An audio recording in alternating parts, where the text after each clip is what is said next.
Hello high നമസ്കാരം. എല്ലാവർക്കും സുഖമാണെന്ന് വിചാരിക്കുന്നു. ഇന്ന് വീട്ടിൽ നല്ല പെർഫെക്റ്റായിട്ട് ഉഴുന്നുവട കടയിൽ കിട്ടുന്ന അതേ രീതിയിൽ അതിനേക്കാൾ എന്നാൽ ടേസ്റ്റിൽ നല്ല മുരുമുരായിരിക്കുന്ന ഉഴുന്നുവട എങ്ങനെ പെർഫെക്റ്റായിട്ട് ഉണ്ടാക്കാം എന്നുള്ളതാണ്. നമുക്ക് നേരെ പോയാലോ വീഡിയോയിലേക്ക്. ഉഴുന്നുവടയ്ക്കുള്ള ഉഴുന്നാണ് ഇത്. ഞാനൊരു 4 മണിക്കൂറായി കുതിർത്ത് വെച്ചിട്ടുണ്ട് കേട്ടോ. 3-4 മണിക്കൂറൊക്കെ കുതിർത്ത് വെച്ചാൽ മതി. അതിൽ കൂടുതലൊന്നും വേണ്ട കേട്ടോ. 3 മണിക്കൂറാണെങ്കിലും ധാരാളം മതി. അപ്പോൾ നന്നായിട്ട് കുതിർന്ന് വന്നിട്ടുണ്ട്. ഇനിയിപ്പോൾ ഞാൻ ഇതിൻ്റെ വെള്ളം, ഈ കുതിർത്ത് വെച്ചേക്കുന്ന വെള്ളം ഉണ്ടല്ലോ, അതിനെ അങ്ങ് ഊറ്റി മാറ്റിയിട്ട് ഉഴുന്ന് മാത്രമായിട്ട് ഞഞ്ഞെടുക്കും.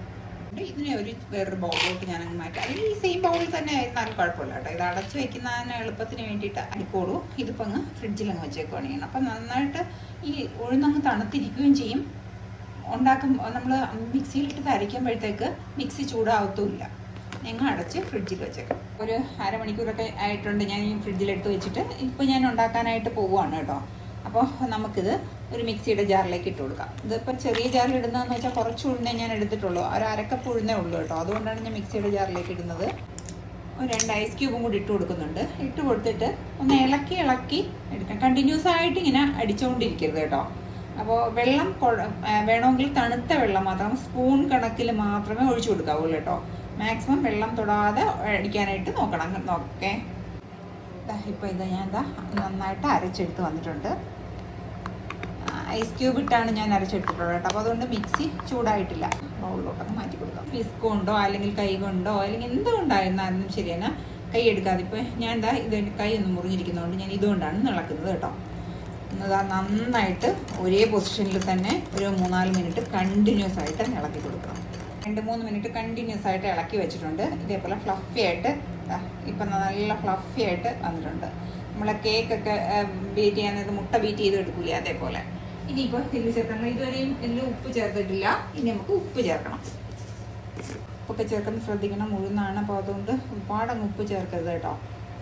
പിന്നെ ഞാൻ ഉണ്ടാക്കുമ്പോൾ ഞാനിതിലേക്ക് ഒരു 2 ടീസ്പൂൺ റവയും കൂടി ഇട്ട് കൊടുക്കും കേട്ടോ. അഥവാ നിങ്ങൾക്ക് വെള്ളം കൂടുതലാണെങ്കിൽ വെള്ളം ഒന്ന് പിടിച്ചോളുകയും ചെയ്യും. ഞാനിപ്പോൾ അതിന് വേണ്ടിയിട്ടല്ല ചെയ്യുന്നത്, എനിക്ക് വെള്ളം കറക്റ്റാണ്. പിന്നെ നിങ്ങൾക്ക് ഉഴുന്നുവടയിൽ ഇഞ്ചി ചെറുതായിട്ട് പീസ് കഴിഞ്ഞാൽ ഒരു ടേബിൾ സ്പൂൺ ഇഞ്ചി, ഒരു പച്ചമുളക്, ഒരു സവാളയുടെ ഒരു 1/4 ഭാഗം എടുത്തിട്ടുണ്ട്. ചിലർക്ക് സവാള ഇടുന്നത് ഇഷ്ടമല്ലായിരിക്കും. സവാള ഇടുന്നത് ഇഷ്ടമല്ലെങ്കിൽ ഇടണ്ട. ഒരു 2 കറിവേപ്പില ഞാൻ എടുത്ത് വെച്ചിട്ടുണ്ട് കേട്ടോ. വട ഉണ്ടാക്കാനുള്ള മാവ് തയ്യാറാക്കി വെച്ചിട്ടുണ്ട്. ഒരു ബൗളിൽ കുറച്ച് ഞാൻ വെള്ളം എടുത്ത് വെച്ചിട്ടുണ്ട് കേട്ടോ. പിന്നെ ഞാനിപ്പോൾ ഉണ്ടാക്കുന്നതെന്ന് വെച്ചാൽ ഈ ഇതുണ്ടല്ലോ, അരിപ്പേൻ്റെ ബാക്ക് ഭാഗം. ആ അരിപ്പെടുക്കുമ്പോൾ ശ്രദ്ധിക്കണം, സ്റ്റീലായിട്ടുള്ള അരിപ്പ് തന്നെ നോക്കി എടുക്കണം കേട്ടോ. അതിൻ്റെ ബാക്ക് ഭാഗം വെച്ചിട്ട് വേണം കഴിക്കാൻ. ഈ പ്ലാസ്റ്റിക് ഭാഗം തട്ടാൻ പാടില്ല കേട്ടോ. അപ്പോൾ നമുക്ക് കുറച്ച് മാവങ്ങ് എടുക്കാം. ഈ വെള്ളം നനച്ചിട്ടേ എടുക്കാവുള്ളൂ കേട്ടോ മാവ്. എപ്പോഴും കയ്യിലൊരല്പം വെള്ളം നനച്ച് കൊടുക്കണം. എന്നിട്ട് ഇവിടെ ആയിട്ട് ഒരു ഹോൾ ഇട്ട് കൊടുക്കുക കേട്ടോ.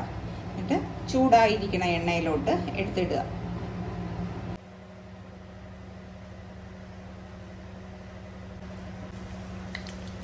ഇതുപോലെ നമുക്ക് ബാക്കിയുള്ളതും ഇതേപോലെ തന്നെ ചെയ്ത് കൊടുക്കാം. മറിച്ചു വിട്ട് വേവിച്ചില്ല എന്നുണ്ടെങ്കിൽ ഒരു കാര്യമുണ്ട്, അകം വേകാതിരിക്കും കേട്ടോ. അത് ഒന്ന് പ്രത്യേകം ശ്രദ്ധിച്ചോളണം. അപ്പോൾ അതുകൊണ്ട് നല്ല ഉഴുന്നുവടയുടെ കളർ അറിയാമല്ലോ, അതുവരെ നമ്മളൊന്ന് തിരിച്ചും മറിച്ചും ഇട്ട് നന്നായിട്ട് മൊരിയിച്ചെടുക്കണം കേട്ടോ. അത് കരിഞ്ഞു പോവുകയും ചെയ്യരുത്.